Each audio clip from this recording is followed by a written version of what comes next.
যে দাবিতে ওনারা এখানে অনশন করছেন, কর্মবিরতি করছেন, তার প্রধান হচ্ছে আমাদের সিনিয়র 5 জন কর্মকর্তাকে অন্যভাবে বরখাস্ত করুন।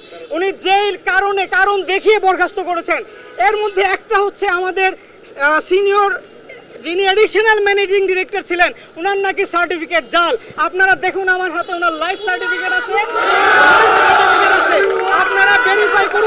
আপনারা ভেরিফাই করে দেখুন, সার্টিফিকেট 100% পিওর জেনুইন। তাহলে মিথ্যা অপবাদ দিয়ে উনি রফিকুল ইসলাম স্যারের সম্মানহানি করছে, 1 নাম্বার। 2 নাম্বার পয়েন্ট, উনি যেটা দেখাইছে যে ওনারা কোম্পানি থেকে ইনসেন্টিভ বাবদ 1.5 কোটি টাকা 5 জনের অ্যাকাউন্টে নিছে, এটার কোনো মানে বৈধতা নাই। কিন্তু অ্যাকচুয়ালি সিএফও তখনকার কারেন্ট যে সিও ছিল, তাদের সিগনেচার শিট করে বৈধভাবে তাদের অ্যাকাউন্টে সেটা দেওয়া হয়েছে।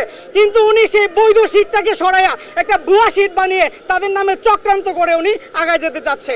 3 নাম্বার হচ্ছে আমরা যেটা এখন চাই, আমাদের কর্মচারীদের এখন যেটা দাবি, আমরা চাই আইডিআর এর নিয়োগকৃত এই অবৈধ প্রশাসক, যেটা আইন না মেনে করা হয়েছে, সেই প্রশাসকের এখান থেকে দ্রুত অপসারণ চাই।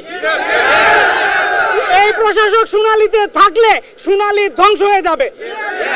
এই প্রশাসকের অন্যায় কার্যক্রম, স্বেচ্ছাচারী কার্যক্রম সোনালীর গ্রাহক এবং সোনালীর কর্মীদের ভবিষ্যৎকে অন্ধকার করে তুলতেছে। 250-টিরও বেশি ডিজাইন অপশন নিয়ে ওয়ালটন স্মার্ট ফ্রিজ, বোঝে আপনার প্রয়োজন। 9 তারিখ থেকে আজকে পর্যন্ত সোনালী লাইফের কর্মচারী কর্মকর্তারা, এজেন্টরা অবৈধ প্রশাসক নিয়োগ এবং প্রশাসকের স্বেচ্ছাচারিতার কারণে প্রশাসককে বাতিল করার জন্য এই কর্মবিরতি পালন করে যাচ্ছে। আজকে টানা 5 দিন যাবৎ এই কর্মবিরতি চলছে। এই কর্মবিরতির কারণে সোনালী লাইফের গ্রাহকরা ব্যাপকভাবে ক্ষতিগ্রস্ত হচ্ছে। এই প্রশাসকের কাছে 8 দফা দাবি প্রদান করার পরেও উনি সেটা রিসিভ করেছেন, কিন্তু এখন পর্যন্ত সেই দাবি মেনে নেওয়ার ব্যাপারে ওনার কোনো উদ্যোগ পাওয়া যায়নি। বরং উনি এখন আরও কর্মী ছাঁটাই বাছাই করার জন্যে, বহিষ্কার করার জন্য লিস্ট করছেন এবং গত বৃহস্পতিবারে প্রিভিয়াস 5 জনের পরে আরও 13 জন কর্মীকে উনি ছাঁটাই করেছেন, বহিষ্কার করেছেন, যেটা সম্পূর্ণ অবৈধ, ইলিগাল। প্রথমত হচ্ছে ইদ্রার চেয়ারম্যান ইদ্রার আইনকে অমান্য করে, বাংলাদেশ সিকিউরিটি এক্সচেঞ্জের আইনকে অমান্য করে, তাদেরকে না জিজ্ঞাসা করে, বাংলাদেশ ব্যাংকের অনুমতি না নিয়ে সোনালী লাইফে অবৈধভাবে এই প্রশাসককে নিয়োগ দিয়েছেন। এই প্রশাসক নিয়োগ পাওয়ার পরে সোনালী লাইফের 2 মাসের জন্য উনি অডিট করার জন্য এসেছিলেন। উনি 2 বছর এখানে থেকে যেতে চান এবং উনি অবৈধভাবে এখান থেকে সুযোগ সুবিধা ভোগ করতে চান। আর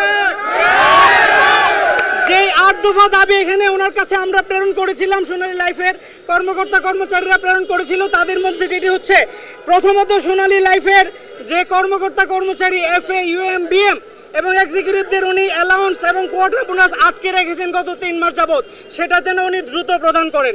সেটার ব্যাপারে হাইকোর্টে সোনালী লাইফের কর্মকর্তারা রিট করেছেন, সেই রিটেও নির্দেশনা দেওয়া হয়েছে এগুলো পরিশোধ করার জন্য, কিন্তু সেটিও তিনি অমান্য করে চলেছেন রীতিমতো। দ্বিতীয়ত হচ্ছে, কোনো ধরনের নিয়োগ ছাড়া, কোনো ধরনের নিয়োগের বিজ্ঞাপন ছাড়াই উনি ওনার সাথে আরও অনেক জন কনসালটেন্ট নিয়োগ করেছেন। কনসালটেন্টগুলোকে কোনো ধরনের পত্রিকায় বিজ্ঞাপন ছাড়া অবৈধভাবে নিয়োগ করেছেন, যাদেরকে টাকা পয়সা এখান থেকে দিচ্ছেন, এমনকি তাদের HR রুল, কোম্পানির রুল না থাকার পরেও অবৈধভাবে তাদেরকে বোনাসও প্রদান করেছেন, যেটাও বেআইনি। 3 নাম্বার হচ্ছে, নামাজের ঘরের পাশে আমাদের 10 তলায় নামাজের ঘর ছিল, ছেলেদের জন্য আলাদা, মেয়েদের জন্য আলাদা, সেখানে তাদেরকে উৎখাত করে, নামাজের জায়গা উৎখাত করে উনি অস্ত্রসহ আনসারকে সেখানে জায়গা করে দিয়েছেন, যার জন্য নামাজ পড়া যাচ্ছে না, আমাদের কর্মীরা নামাজ পড়তে পারছে না। এরপরে হচ্ছে, আমাদের যারা ড্রাইভার ছিল, 37 জন ড্রাইভার যাদের কোনো দোষ নেই বিনা কারণে, এবং এক্সিকিউটিভ যাদের কোনো দোষ নেই বিনা কারণে, উনি জুন মাসের বেতনকে আটকে দিয়েছেন কোনো কারণ ছাড়া, কোনো নোটিশ ছাড়া। এটাও একটা দাবি। লিফটের 4 তলা এবং 14 তলা উনি অকারণে, বিনা কারণে, যেটা এখানকার কর্মচারীদের জন্য ব্যবহার করার জন্য ছিল, সেটা উনি বন্ধ করে রেখেছেন। ওনার নিজস্ব বডিগার্ড সিকিউরিটিকে সেখানে একা থাকতে দিচ্ছেন। লিফটের 7 এক্সিকিউটিভ রুম, যে 5 জন সিনিয়র কর্মকর্তাকে উনি বিনা কারণে অন্যায়ভাবে আইনের বাইরে গিয়ে উনি বরখাস্ত করেছেন, সেই 5 জনের রুম দখল সহ আরও 3 জনের রুম দখল করেছেন, যেটা সম্পূর্ণভাবে এই কোম্পানির এক্সিকিউটিভদের জন্য ওই রুমগুলো বরাদ্দ ছিল।